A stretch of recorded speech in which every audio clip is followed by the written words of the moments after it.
Hello, all you beautiful bitches out there, my lovely supporters, my lifelong lovers, all of you who help to keep this podcast afloat. Welcome back to the Sex, Drugs, and Jesus podcast. I have with you today your favorite hoe, the host of the Hoeliloquy podcast, and also the author of a book called The Essential Guide on How to Be a Hoe. Yes. His name is Vernon T. Scott. There is a doctor ahead of that, but he don't like to talk about that too much. But he went to school and got his education. And so we gonna give credit where credit is motherfucking due. How you doing today, Dr. Scott? As the old folks say, I am blessed and highly favored.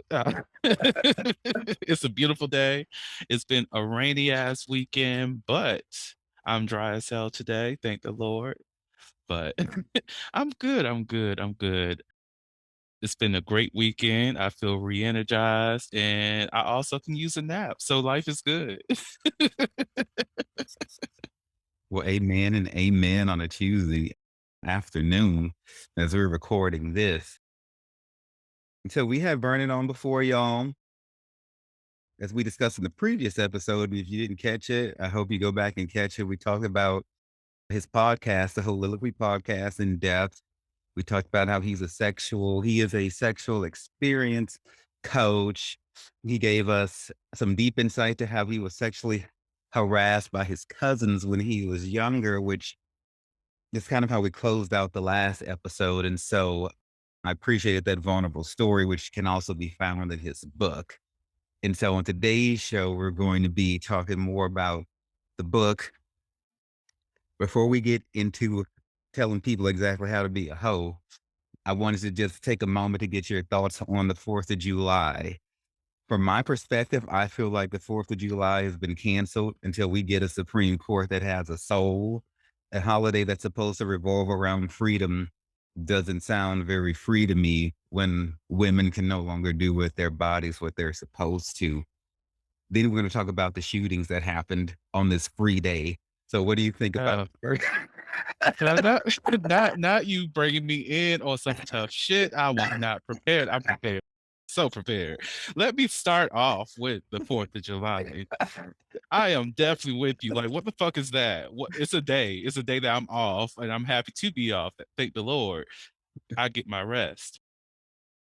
But I'm with you on cancel the day. Like you said, there's no freedoms to be celebrating because we were just restricting those on a regular basis. Like one day we wake up, guess what? Black people are going to be enslaved again, as though like the current employment system is in a way like that's doing that, or the prison system. So there's that.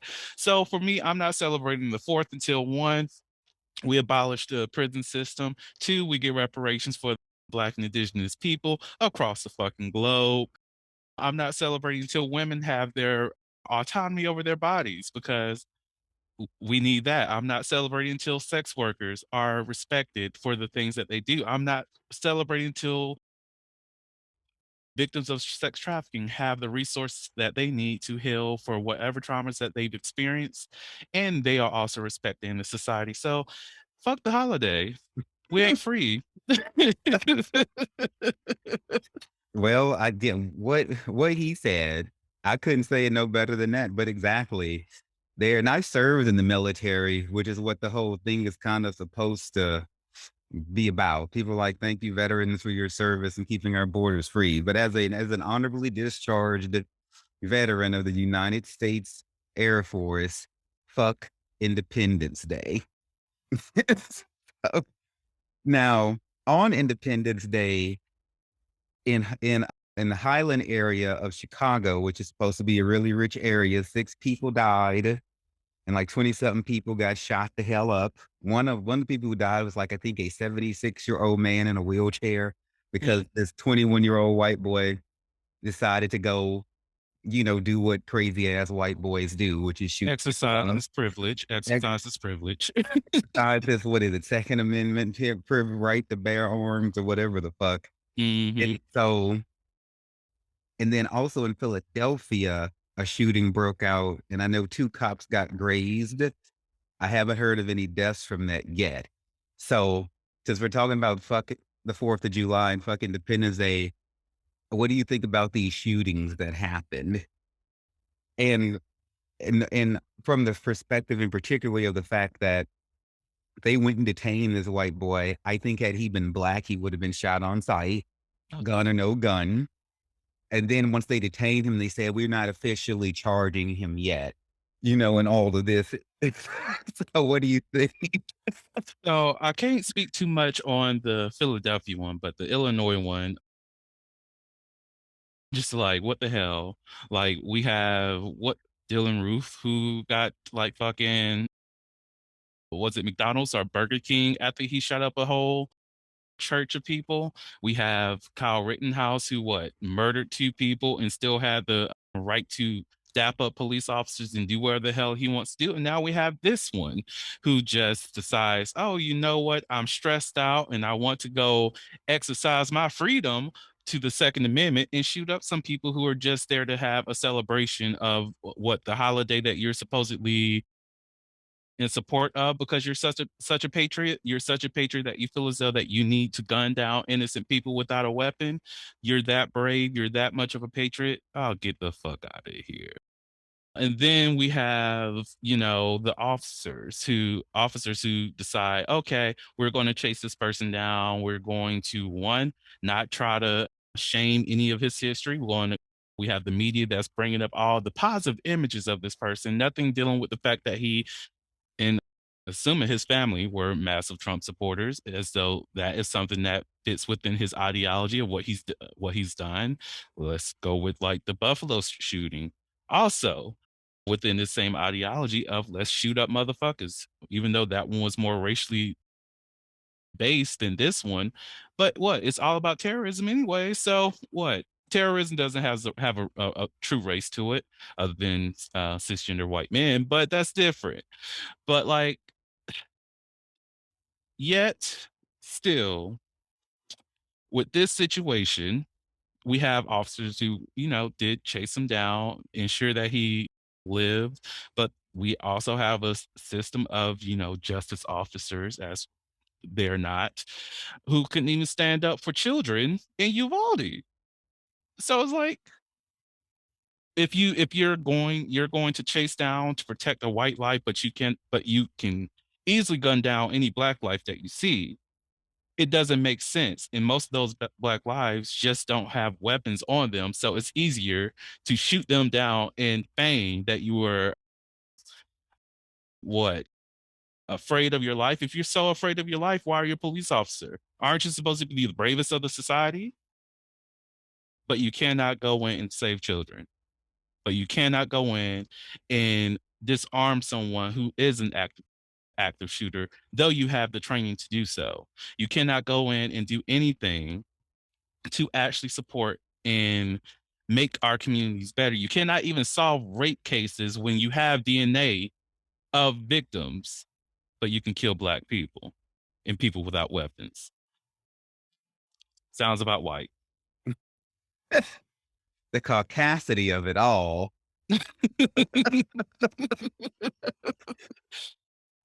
But yeah, that's my stance on it. Once again, what the fuck can I say after that? What can I say? What can I say? But I have been thinking about, since all of these white people have been shooting up people, there's shootings everywhere, but I can't think, has it ever happened where a black person or anybody who's not white has killed like 20, 30 people in a public setting?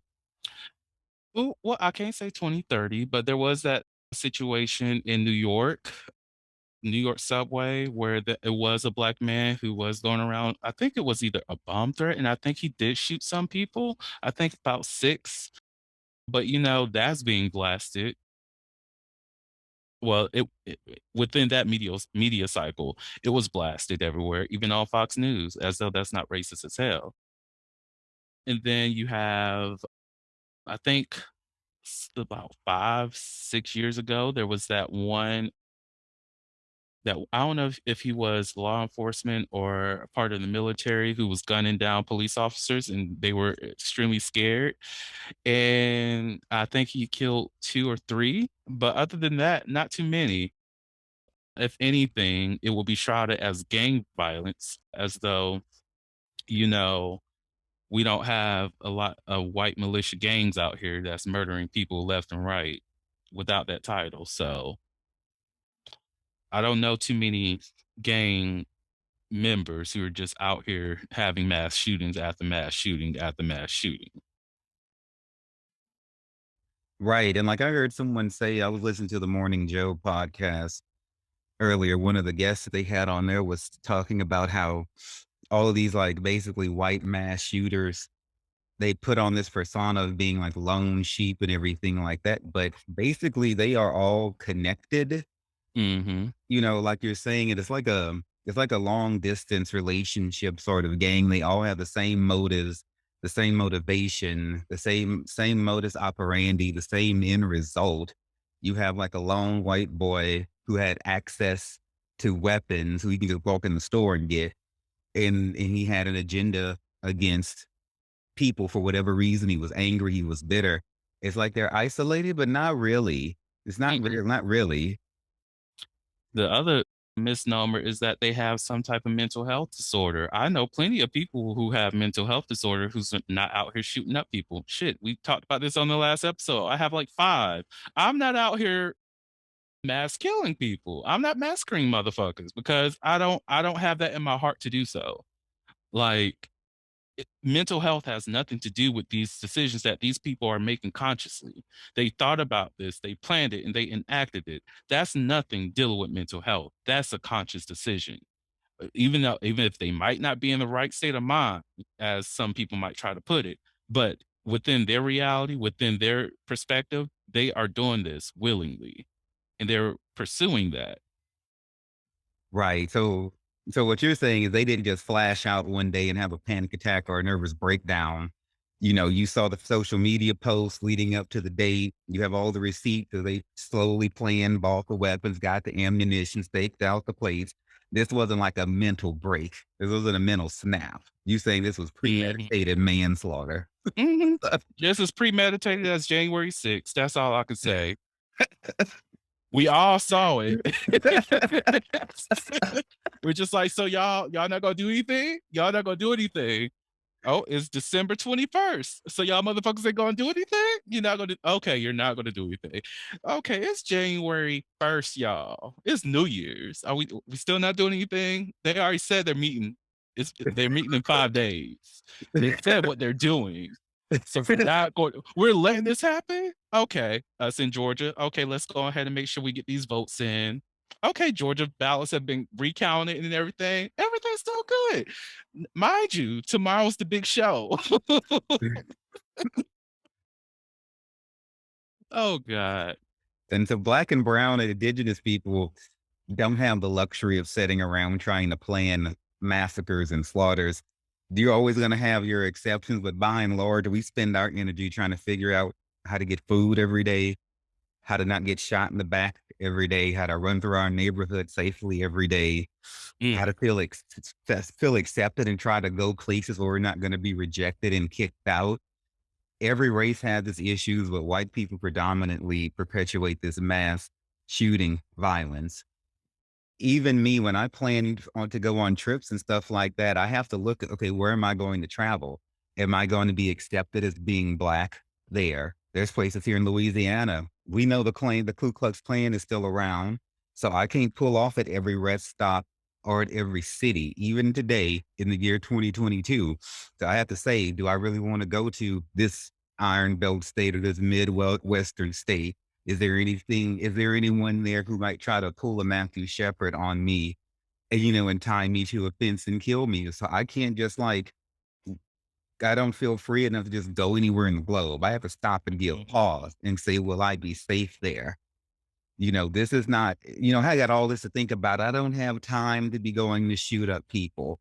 You have nah. to be comfortable enough and pleasant enough in life to have time to exert energy into violence. And I just don't have it. Look, I'm glad that you mentioned Alaraces. That's Alabama. I call it by its name, Alaraces. And in order to like whenever I know I have to travel through there, I have to make sure, okay, am I going to be going through Montgomery or Birmingham to make it through this damn state? Those are the only two places I am comfortable with gassing up my vehicle. If I am not going, okay, Huntsville too. If I'm not going to go through any of those, oh, I'm gassing up before I even entered into that state. And if I'm going to Florida, my gas tank is running on the Lord's energy because I'm not trying to stop in Florida until I get to my damn destination, and I'm not trying to travel at night because I don't know those cities like that. Oh no, Lord. Mm-mm. Like these are the things that we have to think about quite frequently because it's too much crazy shit out here.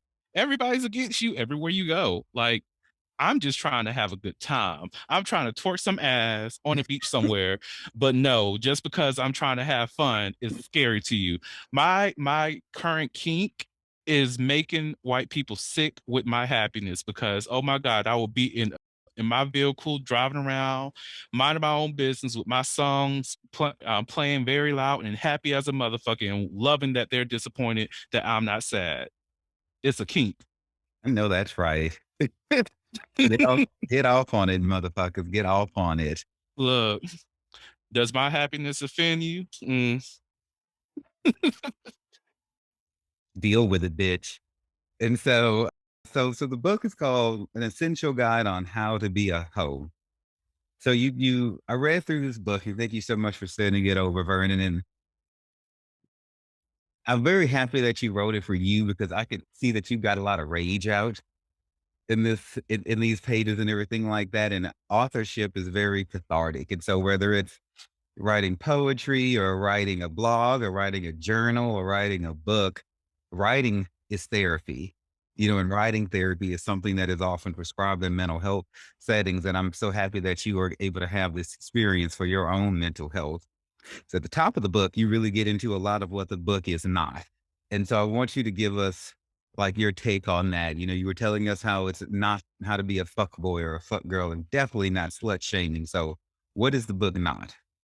So, all of those things. It's not a space for you to think that, oh, this book is going to give me the guide of how I could play the game. This book is going to tell me how I can toy with other people's emotions, toy with their feelings for me, to trick them into thinking that I'm the best man or woman that they ever want to be with, and then I can just dog whoever I want to dog. It's not a place of saying that, oh, just because you're going by the title of hoe, you are a degradation to society. No, it's a space of learning that it's okay to be sexual. It's okay for you to be proud of who you are. It's not a space to justify a lot of the miseducation that we've received as we've aged about how we should be in relationships rather than who we are within our relationships. Because that is something that varies per person and per couple, per throuple, per however poly you want to be. Something that varies because we don't all live the same lives. So why try to force people to be something that they're not? Tell a friend. And then I want you to talk about you mentioned how some people like to use religion to come for people who want to be sex positive. So speak to me your mind about how religion can be used to try to shame people. So within a lot of religious circles, especially when you have Southern Baptist Christians or even just Christianity in general, how sexuality is taboo. You're not supposed to talk about that with your family, your friends, your lovers, which is also something that's very concerning. Well, it's always been concerning to me. Like, how am I supposed to have sex with the person and I can't have the conversation about sex with the person? It doesn't make sense. But it's always been used as a tool to restrict people in how they express themselves sexually.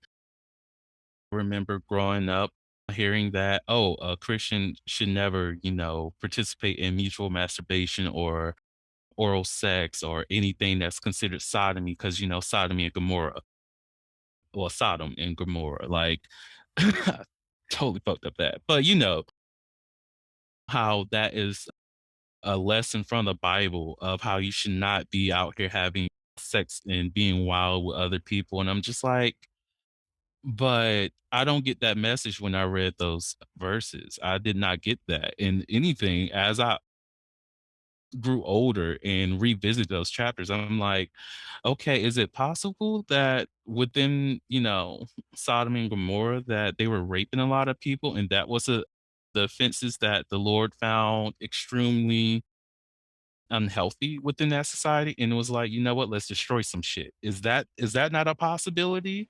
It because all this stuff that a lot of the preachers were bringing to me to educate me on what that message is. I'm like, I'm not finding the evidence in this text. I'm not finding anything that's really talking about homosexuality other than lay with men or but it's okay. Like this is going on the double standards. It's not okay for men to lay with men, but it's okay for women to lay with women. So both of those are homosexual relationships. That doesn't make sense. Like just all of those things have been taught within a lot of religious circles and it's just trying to unpack those to just see exactly okay who am I within this sexual space or outside of religion, where do I find myself when it comes to sexual expression. Yeah, in terms of like the whole Sodom and Gomorrah thing, I did like a whole 3-part series that dissected those clobber passages, and I would recommend people to go back and find them because we broke it down. I agree with what you're saying, and I did that with Dr. Marcia Ledford, who is a pastor and everything like that, and within a gay affirming religion. And and I agree, people have got to learn how to read these scriptures for themselves and understand just how subjective the interpretation is. And everybody can read the same text and come out of it with whatever it is they want. Ergo, we have all of these different interpretations of one text. There's so many different interpretations of the Bible because everybody has a different take on it. What's not okay is for one person to feel like the way they think is the way everyone else should think. And then that's how Yep. we get into this whole anti-abortion, anti every damn thing because somebody's trying to say my view of ethics and morality should be everyone else's view. And then that, which is complete bullshit. And it's also arrogant. And it's also how people become a hypocrite and fall into the sin of hypocrisy because the Lord never told you to straighten everybody else out, which is Mm. why he stopped Saul on the road to Damascus. Everybody always marvels about the road to Damascus conversion, but I look at it as God stopping somebody from trying to go control other people, which is what he was going to go do. He was going to go be a typical fucking evangelical Republican, and the Lord told him to set his ass down somewhere. So can we be sex positive and still have a relationship with God? Oh, definitely. Like there's even something called spiritual sexuality.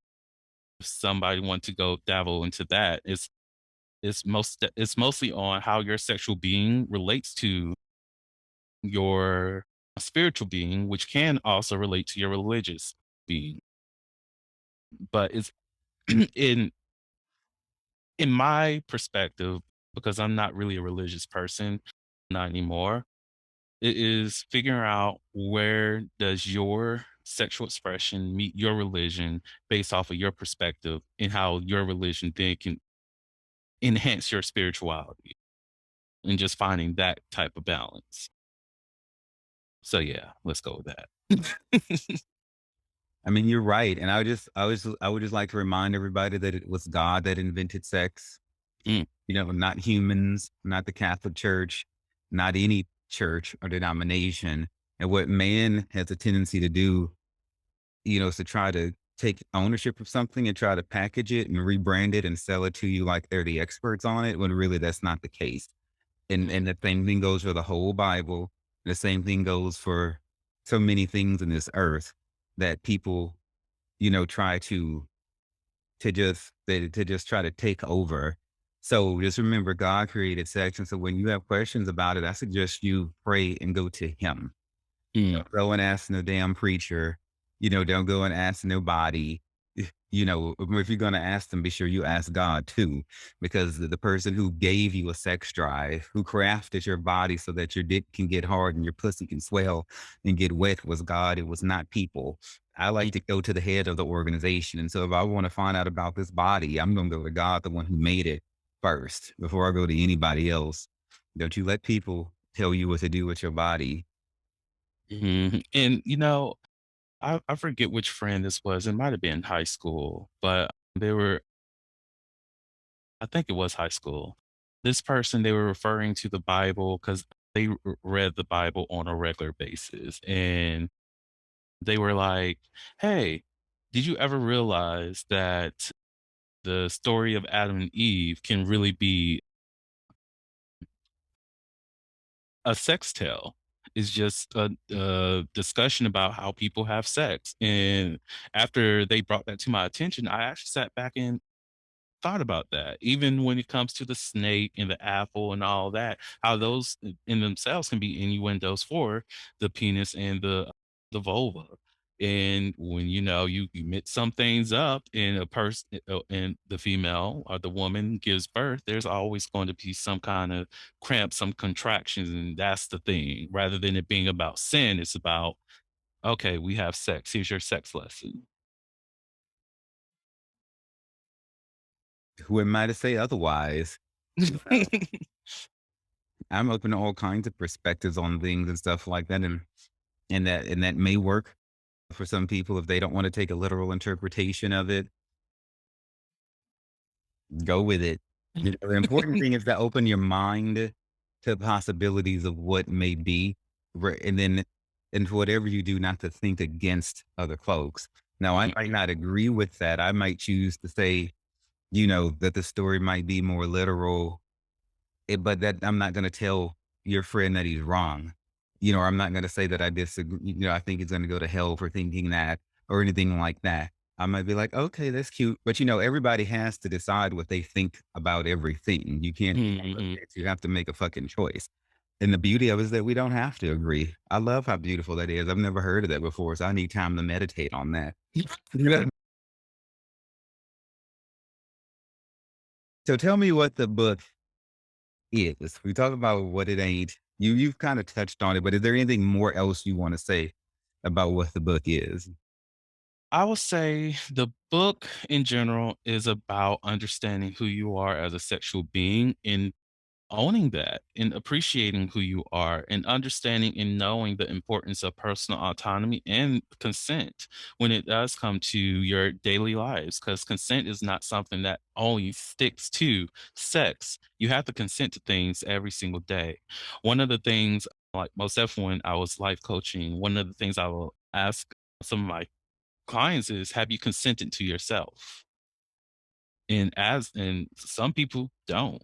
They just allow other people to dictate whatever they do with their lives, or they allow others influences to m- hinder their decisions on what's best for them. And consenting to yourself is allowing yourself to take control of what you do in your life. And you'd be surprised at how many people just said no to that. Child, if you can't love yourself, as Mama Ru would say, how the hell you gonna love anybody else? Hmm. So many of our issues in this life revert back to a lack of self-love and self-acceptance. And so in the book, you really, really talked a lot about whether or not a person's going to find the content offensive and something like that. And you said very often, if it's not for you, it's not for you. Move on to the next chapter. And stuff like that. And this is just you. Know what I mean, in there you say you hope the reader doesn't find it offensive, but if they do, you have like a lot of warnings and stuff like that. As I read through it. But what I found to be curious and very interesting and very warming and heartening and endearing is that, you said if the person does find something offensive, you challenge him to find out why they find it offensive. You're not saying you find it offensive, go fuck off, but you challenge people who have opposing views from you. Where are you getting that from?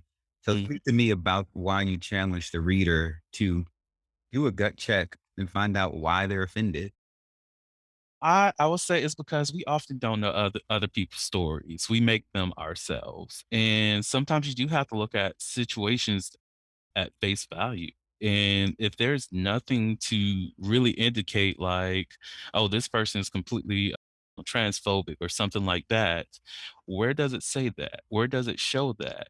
Why are you getting that message? Is there something that you received from other people that said that, oh, based on this phrasing, this person's transphobic?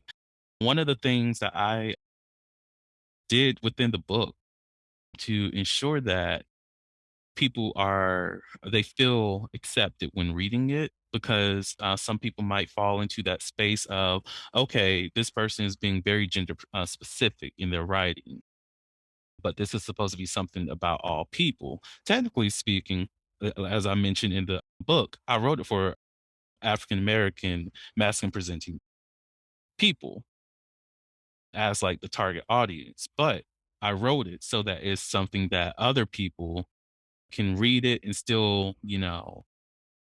connect with. Like even the sex scene between, I think, Jordan and Aubrey. I think that's their names. I forgot. But even with that, I purposely chose not to utilize any like gender specific or specific sex organs, because why? What's the purpose of doing that if you cannot put yourself in that scene? And let's say even if someone goes into that consent chapter and they find out, oh my God, how dare he say that? Why is this conversation about consent something that you are pushing against? Because all I'm providing is the facts of the matter based off of my actual research on it. Now, of course, things within consent can vary. It truly can. Most definitely come bring in personal autonomy. But what is that pushback coming from? Because I remember multiple times whenever I even held a consent workshop, right? Some of the people there, most definitely when it comes to like you don't have ownership over your wife, they're like, "Oh no, we're in this marriage together. I own all of her actions." And I'm like, no, your wife is a whole nother person. Like they have personal autonomy. Mhm. You should not be trying to control them. So that's why I tell people to challenge themselves to figure out, why do you believe that? Why do you feel as though you have ownership over your spouse solely because y'all signed a contract with each other, rather than seeing them as a whole nother individual? I like for that same thinking to be extended into all areas of our lives. I challenge everyone, any belief you have, why do you believe what you believe? Mm, If you can't answer that question, well, then you're running off of somebody else's playbook for your life. mm, And sometimes it feels good to do that because it gives you power and control over other people. But in trying to gain power and control over other people, you lose power and control over yourself. It's a tricky thing. But the Lord said it like this in the Hebrew Bible. He said that it's possible for a man to take a whole city and not have control over themselves. You mm. see, so it's easy to go and conquest somebody else, but you have no control over yourself. You see. Child, that sounds like government. Oh, it is. The Lord is speaking to many, many, many, many, many people. Any sort of person or entity that wants to rule another person, be it one person in a relationship wanting to dominate another, or the government overreaching, or whatever. All that energy could be turned internally, and then you could improve yourself rather than trying to fuck with other people. Hmm. Now, you said in the book that being sex positive does not necessarily equate to promiscuity. I want you to preach about that because there's certain somebody in my life, and I'm not, they shall remain nameless, you know. The other day. I'm joking. I'm you joking. know, there's certain somebody, say the name. That's what Say their name, say their name. who their interpretation, they were like, I'm sex positive, and this person was sleeping with 4 to 5 different people per week. And there was a whole argument thing that happened. And they were like, I'm sex positive. I can have as much sex as I want. And I was like, I don't think that being sleeping with 20 different people a month it's the same thing as sex positivity. And so when I saw this in your book, you know, it triggered that old anger that I had toward him. So I'd like you to just preach on that. So the thing is, if you want to be a promiscuous person, be a promiscuous person and own that, and just be like, look, I love having sex, and that's fine. But that does not necessarily mean that you're sex positive, because sex positivity means that regardless of how any person chooses to express their sex, as long as it has consent involved, you don't care. You are just like, I'm here for you. I'm not shaming your kinks. I'm not doing anything like that. I want you to be successful in how you out here fucking or not fucking or whatever the case is. Like you can be out here doing osmosis for all I care. If you are, I want to know how the fuck that thing is going on. Like teach me how to osmosis, bitch. I want to know. But like with in terms of promiscuity, you have to ask yourself, am I promiscuous because I'm hurt and I'm trying to escape from that in other bodies? Am I finding love in other bodies because I don't love myself? Like, what is going on? Like, if a person's not necessarily digging deep to figure out why they're sleeping with multiple people outside of I just love the pleasure of it, then there's something that is going on with you that you might need to, check on. I don't know that person. I can't write their story, but if you have to here's my thing. Whenever I have meetings with past clients and they say I'm the type of person that, okay, this is you scripting who you are rather than showing who you are. You don't have to preface, I'm the type of person that does this all the time. Now, if you choose to do that, I get it. You just want to make sure people know that this is who you identify as, whatever. That's cool, whatever. But are you really that person? Is your actions meeting up to these words that you're actually providing to other people? If you have to start off and speaking about your sexuality by saying I'm sex positive all the time, you might not be sex positive as you think you are. You probably might be out here shaming every single person who's having less sex than you or more sex than you or just the same amount and you just don't realize it because hey, I'm going to use that sex positive so I can say something completely shady and off the hinges, and I don't want anybody to shame me against that or correct me or respond to my personal actions. So it's like multiple lenses to look at that. But yeah, it's definitely not the same thing. One is allowing others to be themselves, and the latter is I'm just fucking. Be it through trauma, be it through love for self or healing. I challenge everyone to search for why they have sex. Like, what do you view it as? You know, anybody who wants to like try to have sex with me, I want to know, okay, what are your views on sex? What do you get out of it? How you know, we have to have a conversation. When I'm in my late teens, and it was just like you have a hard dick, it works, stick it in. You know, but I don't go back and try to hide behind the number of sex positivity. No, I wasn't being sex positive. I know I was trying to patch up a hurt heart by jumping in the beds of as many men as I could get each week, far more than five sometimes per week, but I never tried to act like it was cute or it was a positive thing. I knew I was damaged, you know, and I was, you know, had a bad relationship with my dad and everything. And I wanted to find this in the hands of as many masculine men as I could. Mm, So I'm never going to be like, oh, that I was being sex positive. No, I was taking unnecessary risks because I didn't know how to heal. And so I just wanted to bring that up because I do think that term sex positive gets tossed around at times as an excuse, mhm. you know, and it hasn't been very deeply, you know, really wrung out the way that you just did. And I'm just gonna leave it at your words. I can't say it no better. The even on top of that, I don't know if I put this in the book or not. If I did, I forgot I put it in there. But it's related to celibacy. I know I mentioned, people should be celibate. Well, try that and, experience how they are. If you are a person who's out here being promiscuous or whatever, try being celibate and see if you see what advances or what changes in your life and set the rules of what your celibacy looks like and what Some people want to use abstinence. I don't care. It's interchangeable at this point. I don't give a damn. But set the rules on what that looks like for you.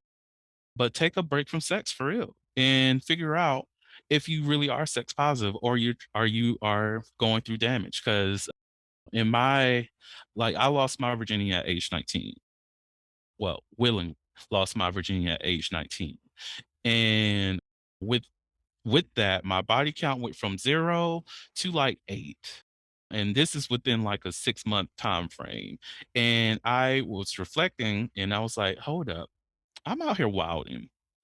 What the fuck is going on with me that I'm over here just accepting sex from anybody who's actually going to agree to have sex with me?"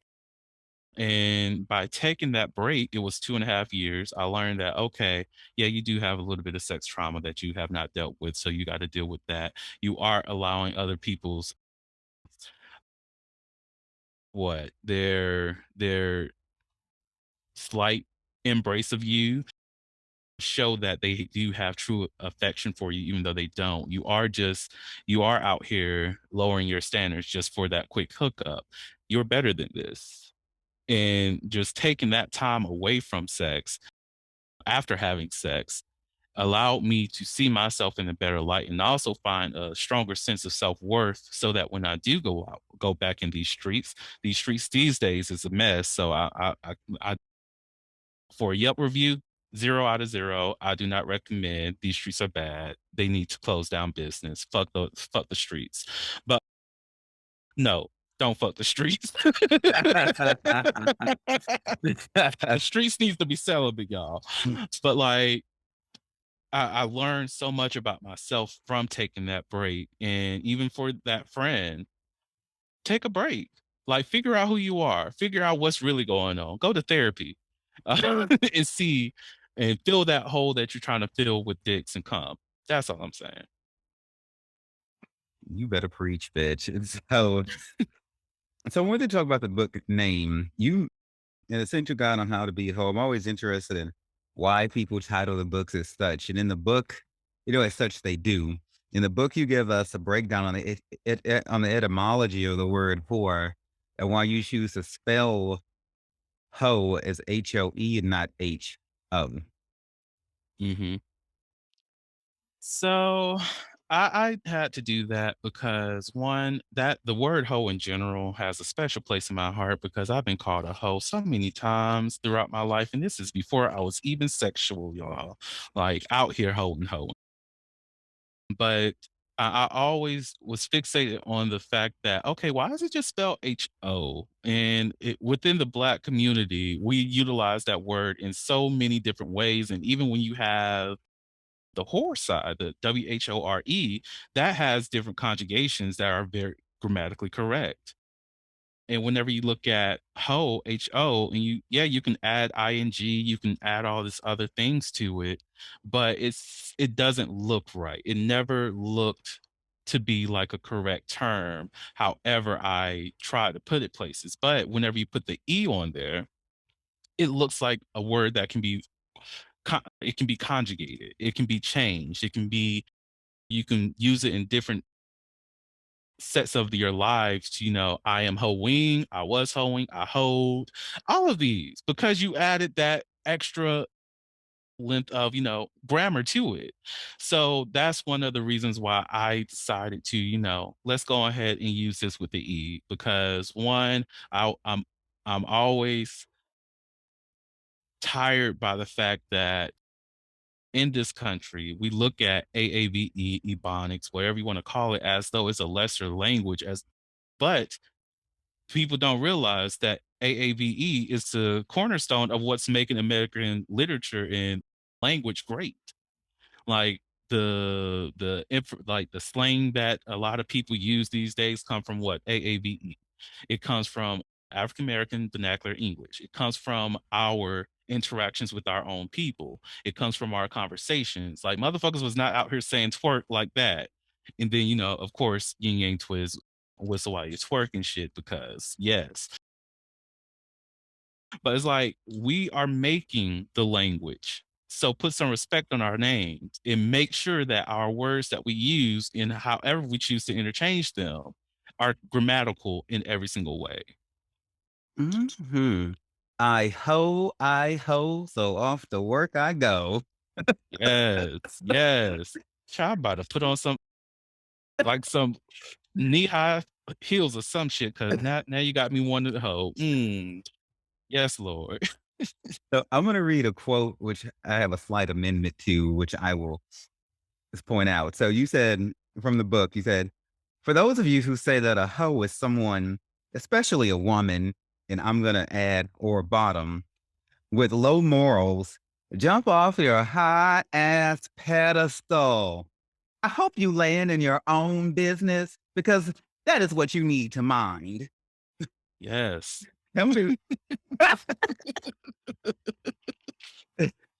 tell me why you said that.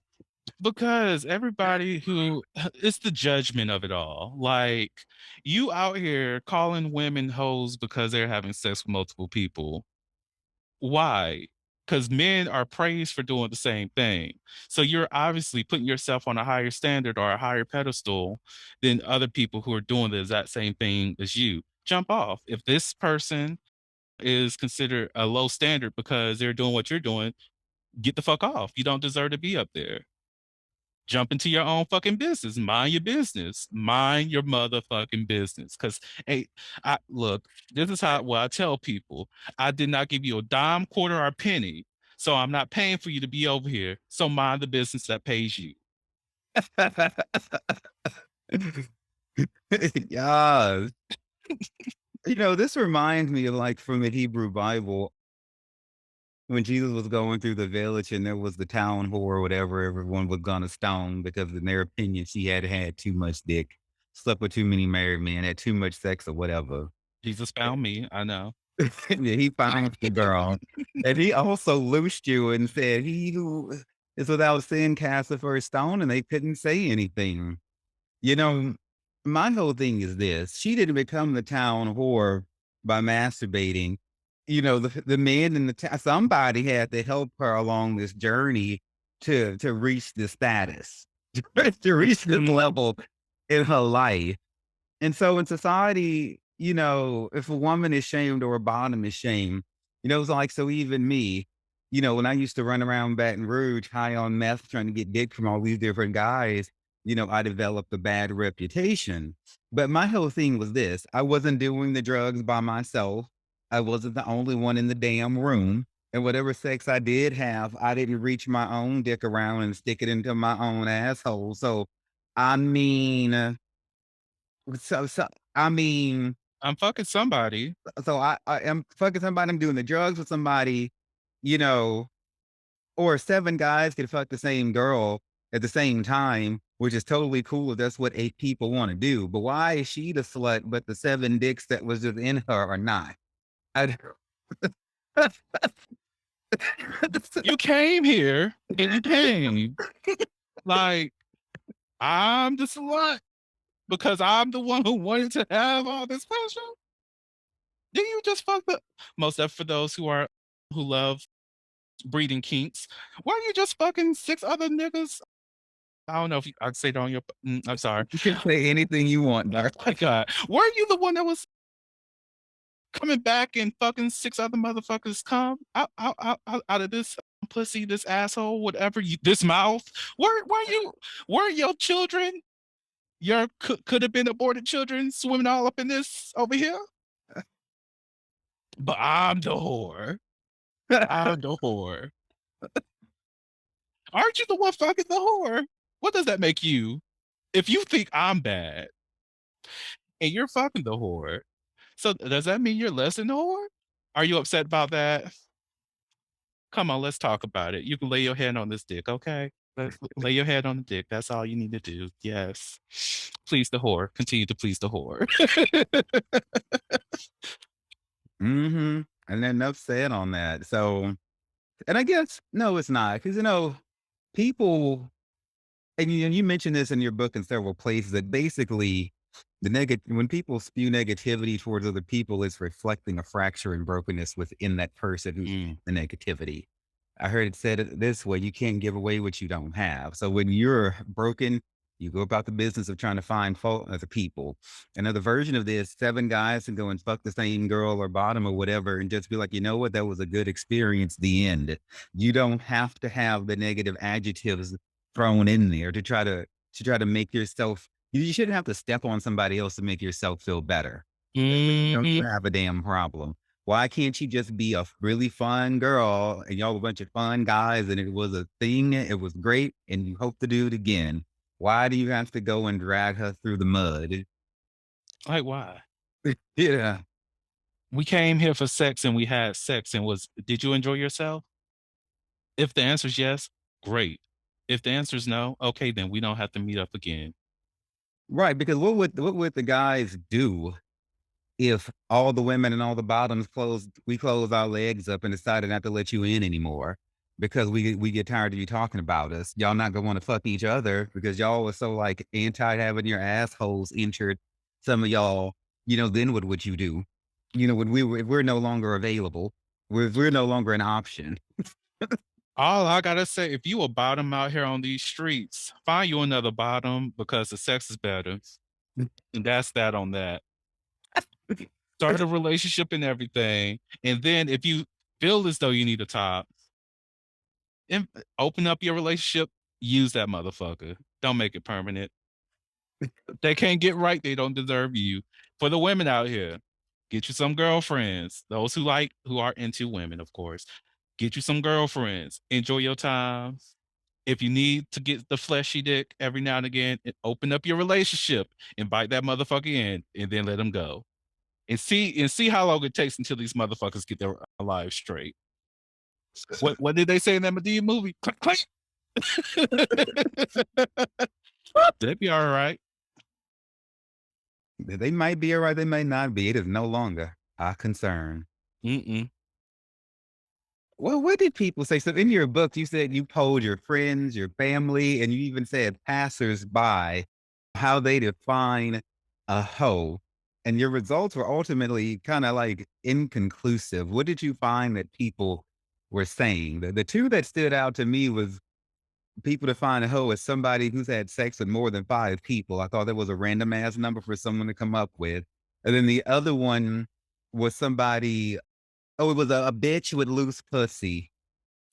So I had a whole Google Doc of people's responses.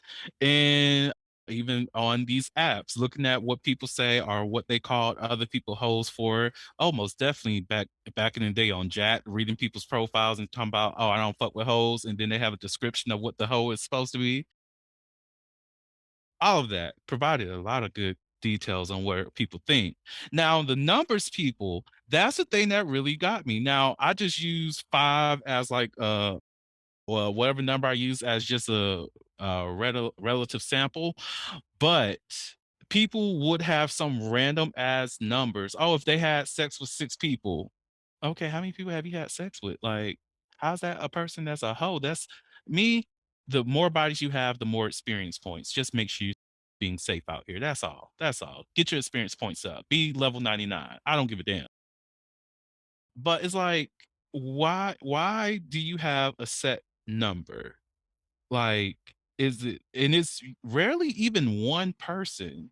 Like, it's not like if they have sex with one person, they're automatically a hoe. And I think the reason why it was never one is because the person who's providing that definition had sex at least once. And they don't want to see themselves as being, a whore just because they had a failed relationship with somebody or because they had a hookup with somebody and it didn't work out. And I think some of it also stems from the thought that some guys just don't want to date a virgin too. So having that window of having at least your first sexual experience, you know that they've been out there a little bit. So just having that one person means that okay, they've had it before. Now they have some idea. I hope it was bad. So whenever I'm with them, I can give them the good dick and they can stay with me or whatever.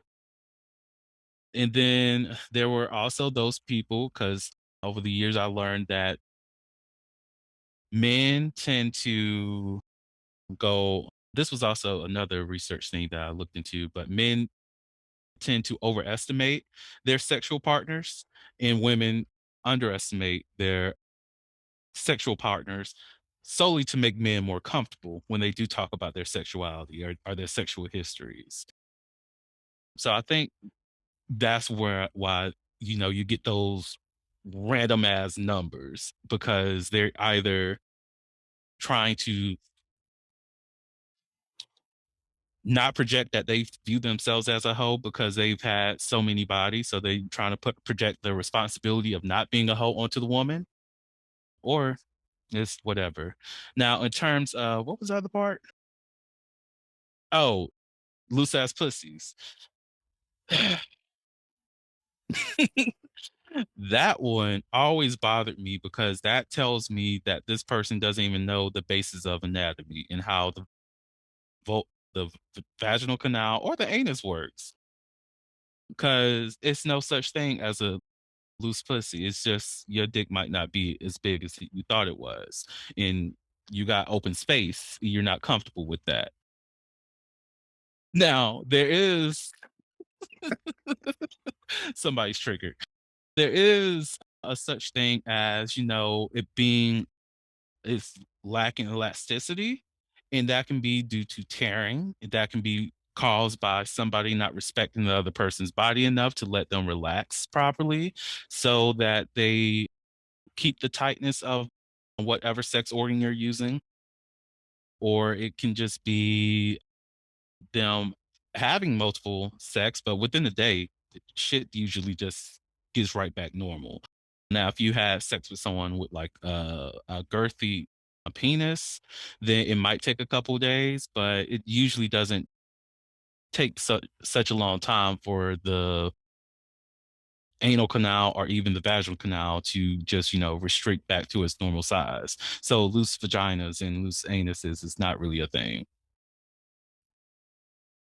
Wop, wop, wop. That's some wet ass pussy.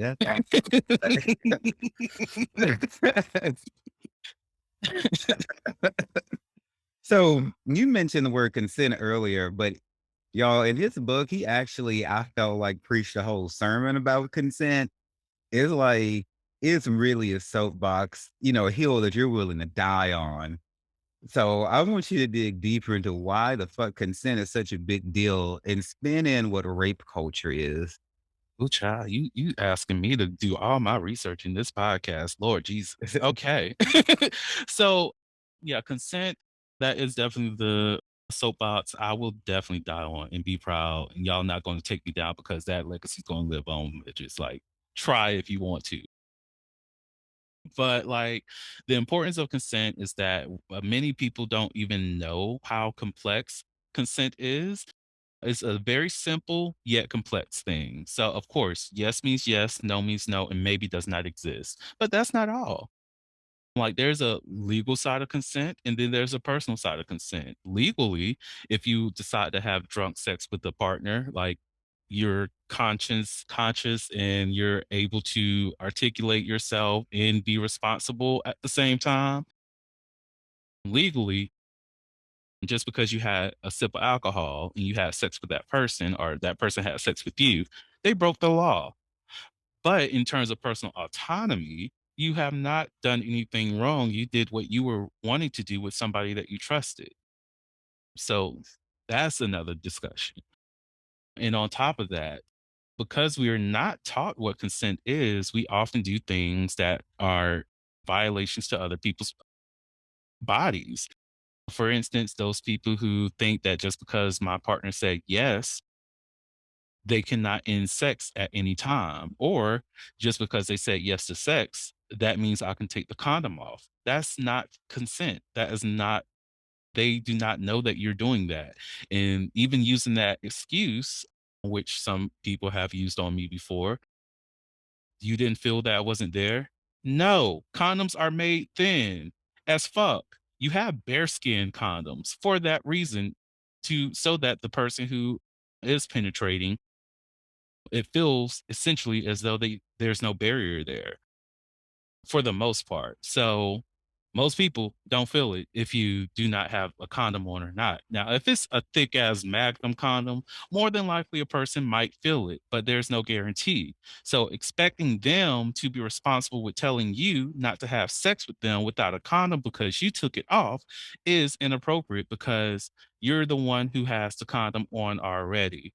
You have to communicate that with your sexual partner. If not, you violated their bodies. And even having that discussion may trigger a person because now they think of themselves as being a rapist, which is also something within rape culture that I'm probably going to get into. Well, I'm definitely going to get into rape culture a lot deeper, but now this person think that they're a rapist. They definitely sexually assaulted a person. When it comes to rape, there's power that has to be present. There's what else? You need power. You also have to have a higher level of aggression, rape myth acceptance, and you also there's a lot of factors to it. Dominance, authority within that situation. There's a lot. And not all rapes are violent. Let's put it that way. But there's a lot of factors that do go into making a rape. It doesn't necessarily mean that you're a rapist if you do that, but you did sexually assault somebody. There we go. Deal with the consequences of those actions. I'm not here. I'm not your lawyer. I can't tell you exactly what that's going to be. Now, in terms of rape culture, that is just a culture that minimizes and accepts rape or any kind of sexual assaults, most definitely those that come against women. And rape culture has different factors to it. That can be victim blaming, that can be slut shaming, that can be sexualized jokes. It can be oh, it's been a while. It can be alcohol usage and drug usage to intoxicate a person so that you can have sex with them without the intent of having their consent, their express consent. It can be the violent side of rape. It's so much shit. Rape culture in general has over hypermasculinity is part of rape culture, but it has more than like 14 or so factors to it. And part of my research, just to put that out there, is I learned after I completed my dissertation that I wrote on systemic rape culture. And that is how rape culture presents itself in different systems that can be within the workplace, policy creation, government entities, our businesses, our police officers, all of that. So, yeah, it's rape culture. But we see it in our everyday lives. You might see it through a court case where a victim is sexually assaulted and the perpetrator only gets like 2 months because rape is seen as a less serious offense than murder or she was it's considered a less serious offense than like carrying marijuana. So, yeah. Okay. Thank you for the breakdown. Look, don't be worrying about it if you couldn't remember all the points. Like they say in church, you just tell on it. You can't tell it all. Just tell. True, true. People want to know more. They can reach out to you and stuff like that because we're not trying to give away the whole book. Just a little teaser. People need to go buy the thing, child. You're right. So, and so, talk to me from the book about the game. Now, I had never heard this shit broken down like this before. And I think I may have played this game before and certainly have been involved in it. Now, you describe the game as a childish behavior for supposed adults. In another quote, you said the term scoring gamifies sexuality and sexual encounters. It provides a point value that does not fully equate to the full value of a person and their self worth. Preach about the game. So the game, it's all like you said, it's all about scoring. It's how many bodies can I catch? How many people can I have sex with, essentially. It's about how can I influence this person to think that, oh, look, I love you. I want to be with you. I'll be your world. I can bring this to you. I can make you feel satisfied. I just want to be your man. To ease a person, and I know somebody was just like, hold up, Burden. Yeah, I can get that. but they tend to fall for the person and have that expectation that they want something more than just the sex, and then they have sex with that person and just leave them. And that's the why I say you have a point system that does not equate to a person's self-worth, because they're more than just that sexual act. This is a whole person. You're emotionally manipulating this person just so that you can have sex with them and then to leave them high and dry just because you can. Just because you felt as though your sexual desires was so strong that it doesn't matter what wreck you leave that person in. And the game is played by men and women. So let's be clear about that. Because I know some women who literally said, "Oh, you know what? I'm gonna dog these niggas out like they be dogging us out." And I get where that hurt comes from. I get why you need to do that, but figure out why you're hurt and figure out how you can avoid that nigga that you're referring to that hurt you back in the past that make you want to do this so that you can do better. And for the men who's been dogged by women, deal with your hurt so you can figure out why exactly you were hurt and then do better with your lives. Because this is something I had to tell a student of mine in the past.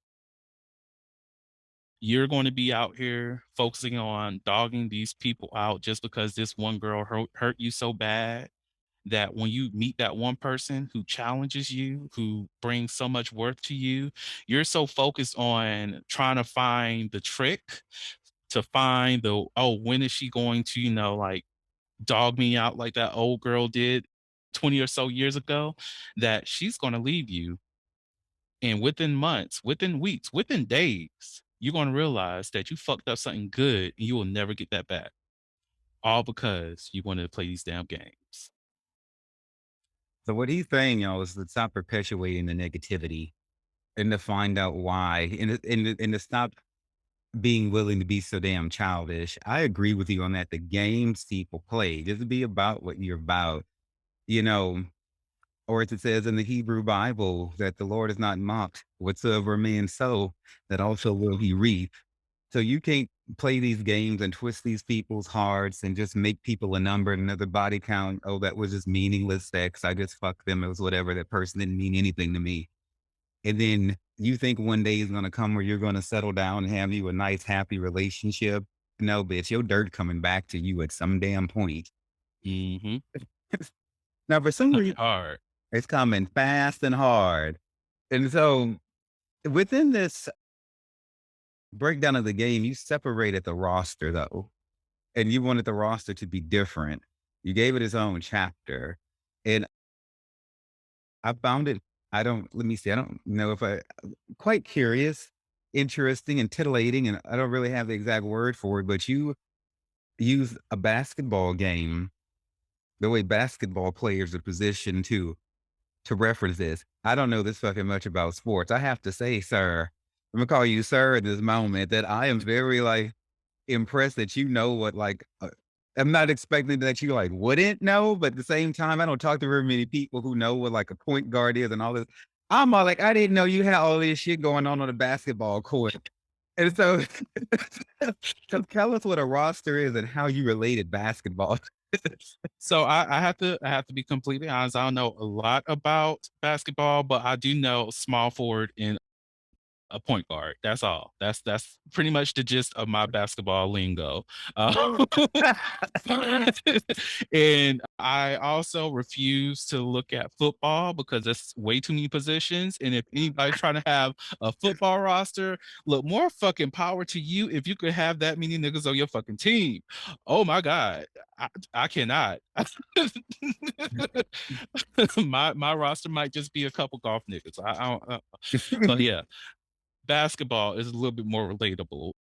But like in terms of like building the roster, it's just figuring out who these people are that you are wanting to engage with on an ongoing basis. and also knowing what you're looking for in these people. Like, if you're out here dating and you're dating multiple people just to figure out what it is that you like or what it is that you want in a relationship, you can utilize like the same structure to figure that out. Who do I have a great connection with in terms of communication? Is this person going to be the person I talk to on a regular basis to see how that goes?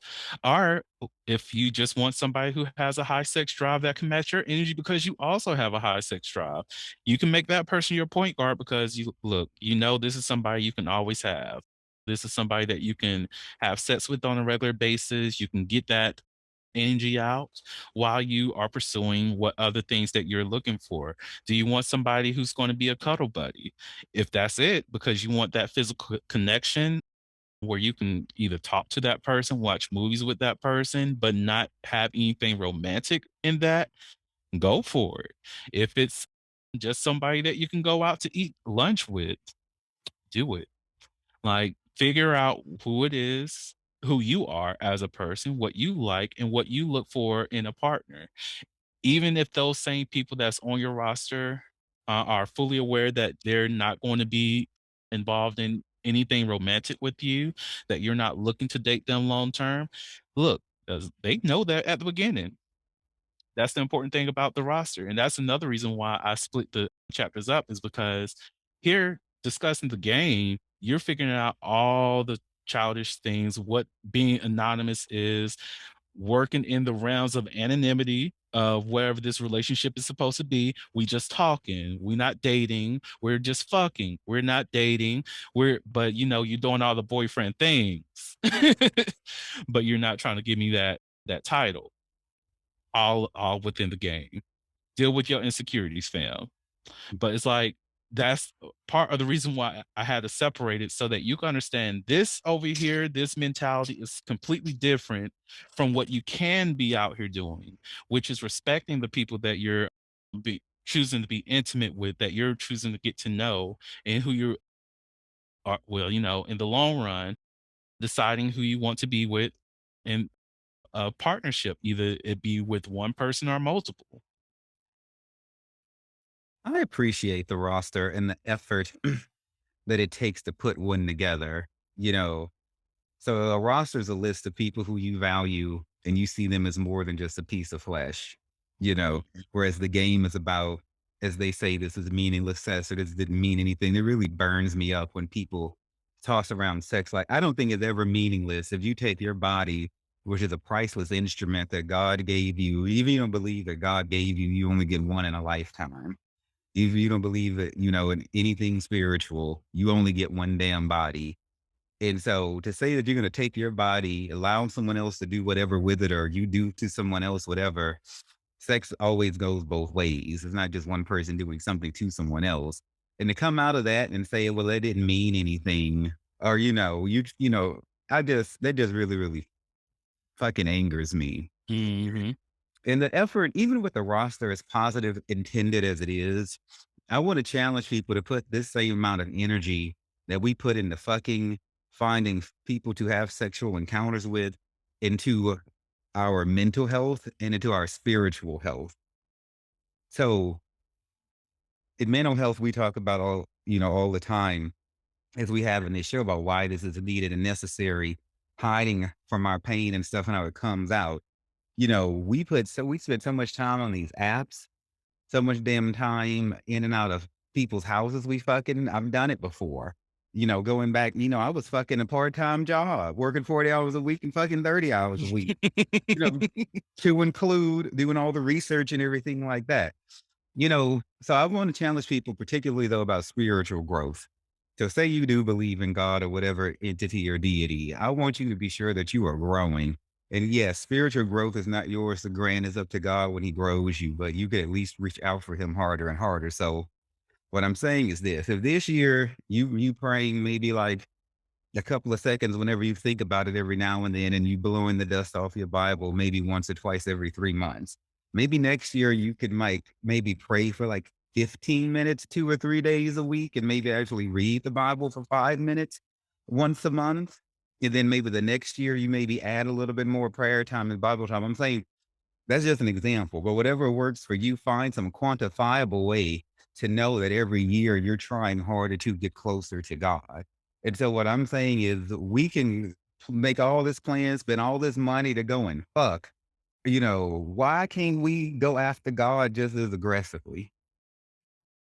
I'm with you on that. I'm with you on that. Like the like you said, the amount of energy we put into just to engage in sex and we just forget about everything else within our lives.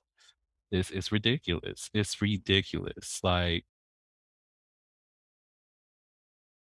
just imagine how beneficial it would be for somebody to focus more on their own individual personal growth versus who's going to be in my bed tonight. And remember, y'all, I can't. Yeah, I mean, yeah, yeah. And remember, y'all, Vernon and I are telling you these things are not mutually exclusive. You can have your roster and be a sex positive person, but also have your positive mental health and your strong spiritual life too. We're telling you, they said in the movie I love so much, Road Trip, bitch, you really can have it all. You can. But You don't really leave God can. but don't leave God on the shelf until you need him for something, because nobody likes to be called upon just when a motherfucker wants some shit from them. Now, unless they consented to it, because look, I do have my regular. Oh, God. yeah. Look, and just so y'all, the podcast can, because I do bring them up on my show, but it's like, even with that situation, it's like we've communicated that this is not going to be anything romantic. This is just going to be mainly sexual. He don't like me to go into his personal life, so I don't go into it. Where if there's a message that is introduced between him or me, it is okay. How you doing? What's your availability looking like? When are we going to be able to hook up? And that's pretty much it. That's it. And guess what? Life is good.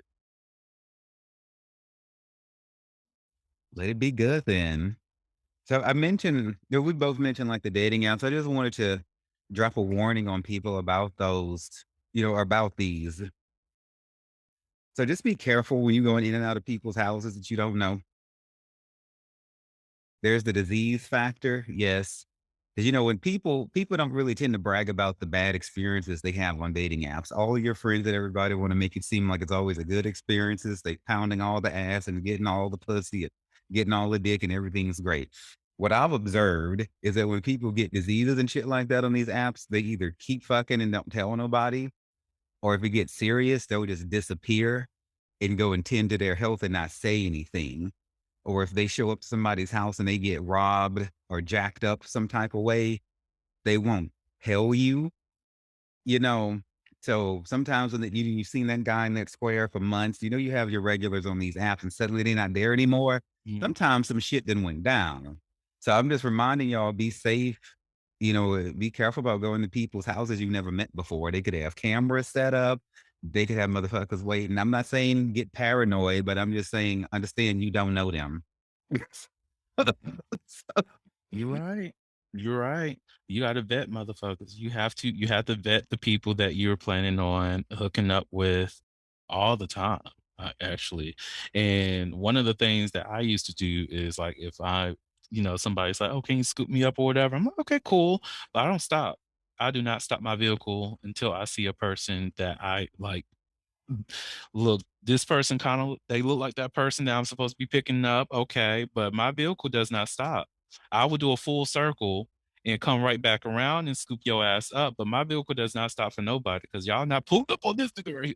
No, we don't play that. But like, you really do have to think about your safety on these apps. Your safety is always important, and keep that a priority, regardless of how fine the person is. Again, so much effort we put into busting a nut and or to having positive sexual experiences on whatever level that may be, whatever level of Mhm. depth. And yeah, because a lot of some of these people who have like say done these mass shootings and a lot of these like straight identifying men who molest children are actually like hot.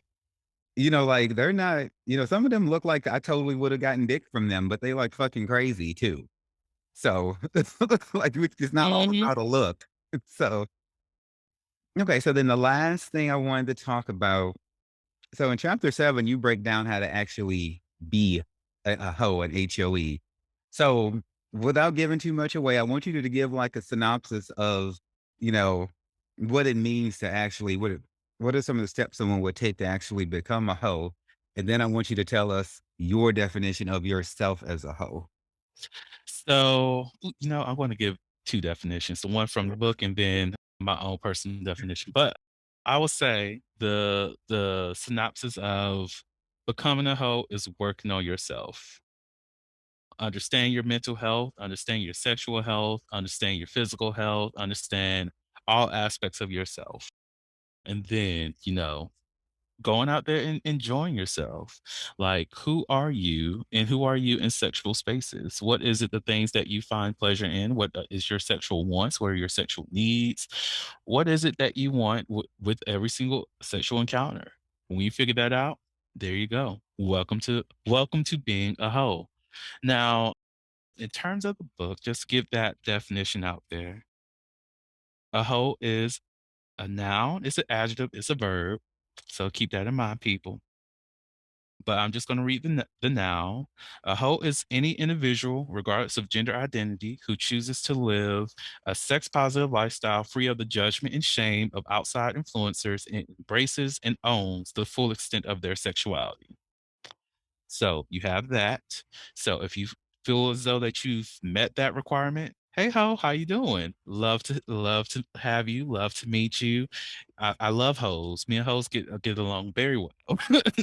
Now, in terms of myself and my wholeness, it is all about being sexually free and open and just not feel ashamed of being who you are and having conversations with people about what you want and taking ownership of if you're looking to be in my bedroom and you think that I'm going to accept less than, then you might as well not even come because you don't need to be here.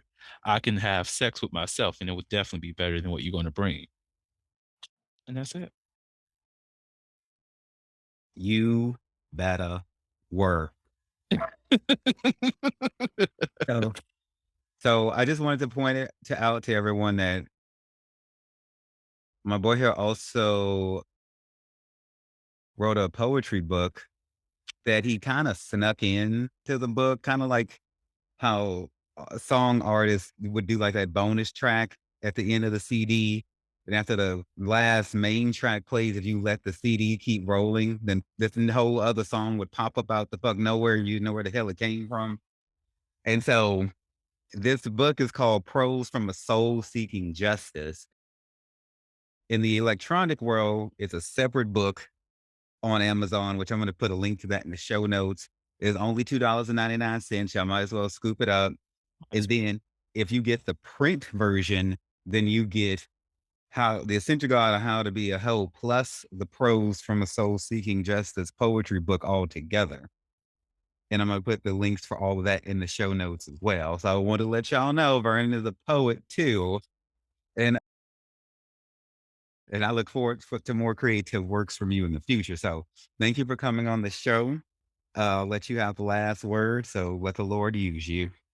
Well, first off, thank you so much for having me. And definitely, y'all, I recommend to every person get the printed version. And I like how you said, artists doing, a little bit extra something there. With do plan on doing an audiobook and within that audiobook, because I love experiences. I love giving my audience a fucking experience. I am planning on doing a little bit something extra with the audiobook.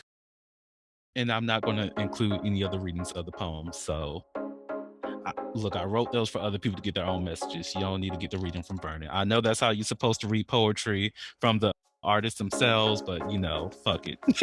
I'm not doing it. But yeah, so that's coming up. And even just to mention that that was a journey through trauma, journey through growth, and a journey through just finding myself and finding happiness for that, the poems. But if you out here, you want to be a hoe, definitely get the book, but dig deep into who you are, figure out who you are as a sexual being, enjoy it, love yourself, own who you are, find your own self worth, and do not accept less than anything. from anyone who cannot afford you. And that's my message to everybody. Amen and amen. Thank you all so much for taking time to listen to the Sex, Drugs, and Jesus podcast. It really means everything to me. Look, if you love the show, you can find more information and resources at sexdrugsandjesus.com or wherever you listen to your podcast. Feel free to reach out to me directly at Vernon, sexdrugsandjesus.com, and on Twitter and Facebook as well. My name is Vernon, and it's been wonderful being your host today. And just remember that everything is going to be all right.